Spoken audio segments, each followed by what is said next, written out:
हरे कृष्णा। आज का हमारा सत्संग श्रीमद् भगवद गीता के 14वें अध्याय का 14वां और 15वां श्लोक। कृष्ण कह रहे हैं कि जो कोई सद्गुण में मरता है तो उसे महर्षियों की विशुद्ध उच्चतम लोक प्राप्त होते हैं, और जो रजोगुण में मरता है वह कर्मियों के बीच पैदा होता है, और जो तमोगुण में मरता है वह पशुओं में जन्म लेता है।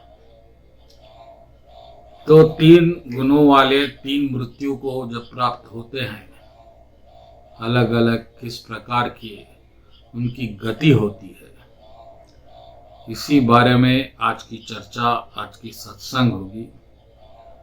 और इसके साथ भक्तों की क्या गति होती है, क्योंकि भक्त तो गुणातीत होते हैं, भक्तों को गुणों से कोई लेना देना नहीं है। इसी बारे में आज की चर्चा होगी। तो पहले, जैसा कि आप सब जानते हैं कि तीन प्रकार के गुण बताए गए हैं, इन्हें तीन प्रकार के शरीर है, तीन प्रकार के स्वभाव है, तीन प्रकार के जीव प्राणी है। इसका अर्थ यही है, तीन प्रकार के जीव यानी तीन प्रकार का स्वभाव है। पहला स्वभाव अच्छाई में आनंद लेता है, रज, जिसको सात्विक कहते हैं। दूसरा स्वभाव है रजोगुण में आनंद लेता है, जिसको लाभ कहते हैं, सुख और लाभ। और तीसरा है तमोगुण, जिसमें नशे में आनंद लेता है। ये तीन प्रकार के स्वभाव, तीन प्रकार के जीवात्माएं हर जगह तीनों लोक में पाए जाते हैं, और तीनों गुण स्थायी नहीं है। एक शरीर में तीनों गुण स्थित है। आपकी इच्छाएं, आपके भाव जिस तरह होंगे, आप उसी तरह गुण ग्रहण करेंगे। आप ज्यादा आशावादी हो गए तो रजोगुण बढ़ेगा, आप सत्यवादी हो गए तो सतोगुण बढ़ेगा, और नशेवादी हो गए तो तमोगुण बढ़ेगा। इस तरह तीनों गुणों का परस्पर आपस में युद्ध चलता रहता है, और एक गुण एक को हराने का प्रयत्न करता है।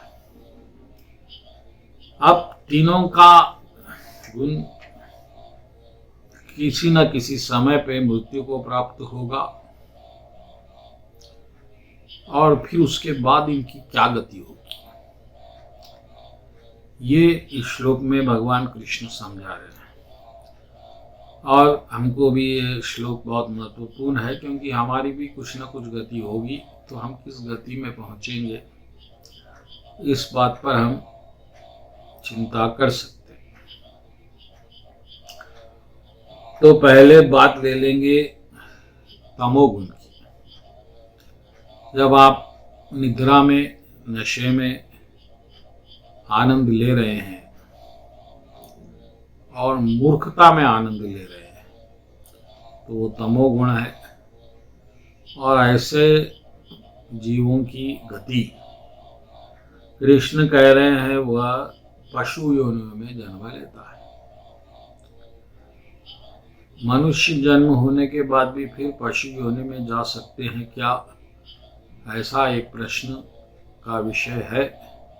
और कृष्ण भगवान ने इस श्लोक में स्पष्ट कर दिया कि भाई, आप किसी भी योनि में हो, अगर गुण पशुओं जैसे है तो पशु योनि में भी जा सकते हैं।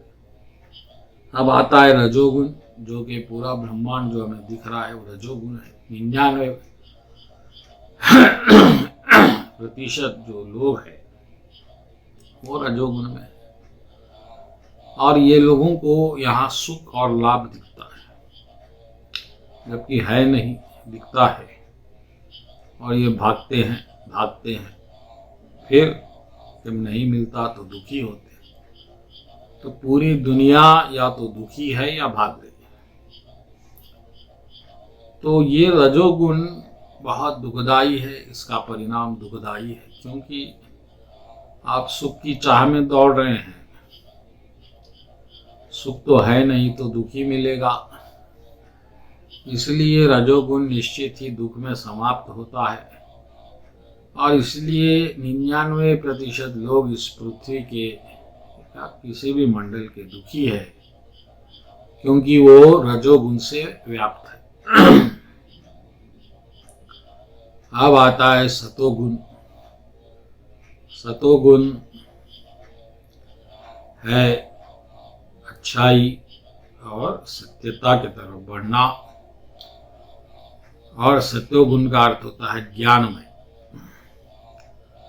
और आपको जब ज्ञान हो गया है कि ये दुनिया कितनी दुखदाई है, कितनी व्यर्थ है और यहाँ पर कोई प्रेम ही नहीं है, ऐसा जब ज्ञान हो गया तो समझो आप सात्विक में आ गए। फिर आप अनावश्यक दौड़ नहीं करेंगे और अनावश्यक नशा भी नहीं करेंगे।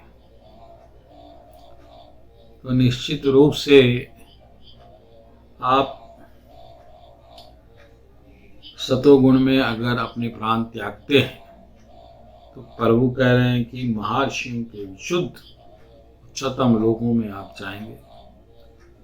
तो जिस तरह हमारा एक कार्मिक दुनिया है, हमारे ऊपर ज्ञान लोक भी कहा गया है, जहाँ से ज्ञानी लोग जा सकते हैं, जो पूर्ण निग्रह करने में सक्षम है, जिन्होंने भौतिक सुखों को तृण के समान, एक घास के समान त्याग दिया है, ऐसे लोग उस लोक में जा सकते हैं।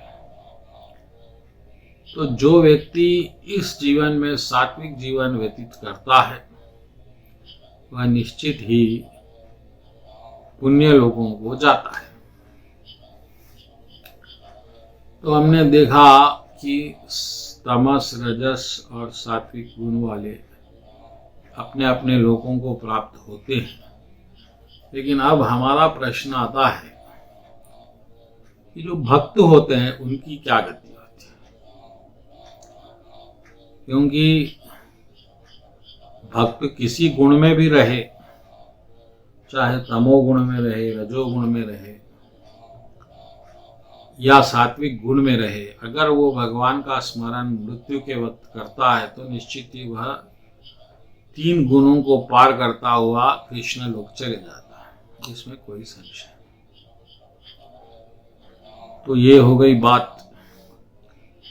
तो एक बात यह है कि आप किसी गुण में भी रहे तो आप कृष्ण भक्ति कर रहे हैं, तो फिर गुणों का प्रभाव आप पे नहीं होगा और गुण आपके मृत्यु के बाद की गति को भी सिद्ध नहीं कर सकते। दूसरी बात, चलो किसी कारणवश भगत पूर्ण रूप से प्रभु का स्मरण नहीं कर सका मृत्युपरांत या मृत्यु के समय, अंतस्काले मामानुस्मरण कलेवरम, तो भगवान उसका भी भगवद गीता में इसी 40 से 47 श्लोक तक उसका उन्होंने निवारण किया कि मैं उसे फिर एक अवसर देता हूं मानव जन्म देकर। तो ये बात निश्चित हो गई है कि भक्ति में चाहे आप कितना भी असफल क्यों ना हो, आपको मानव जन्म का मिलना निश्चित है। ये महत्वपूर्ण है। तो कम से कम पशु योनि से आप बच जाएंगे। और उसी वक्त भगवान ने ये भी आश्वासन दिया कि मैं अच्छा जन्म देता, कठिन जन्म नहीं देता। यानी अच्छा धनवान लोगों के पास या ज्ञानियों के पास, संपन्न व्यक्तियों के, तो इससे भी भौतिक जो संघर्ष होता है उससे भी भगत बच जाता है, मात्र भक्त असफल भक्त होने से। तो ये भी हम इसका लाभ ले सकते हैं। तो भक्तगणों, अंत में यही निष्कर्ष है कि भक्त की ही उत्तम गति होती है और भक्त की या तो मुक्ति होगी, प्रभु का लोक मिलेगा, वैकुंठ मिलेगा, या नहीं मिला तो ये निश्चित है अच्छा जन्म मानव जन्म मिलेगा। तो इन दो बातों के लिए कम से कम हमको कृष्ण भक्ति करनी चाहिए ताकि हमारा भविष्य उज्जवल हो। यहाँ जब तक जिए कृपा से जिए, उसके बाद भी कृपा को प्राप्त करके अच्छा जन्म प्राप्त करें। बोलो कृष्ण कन्हैया लाल जी की जय।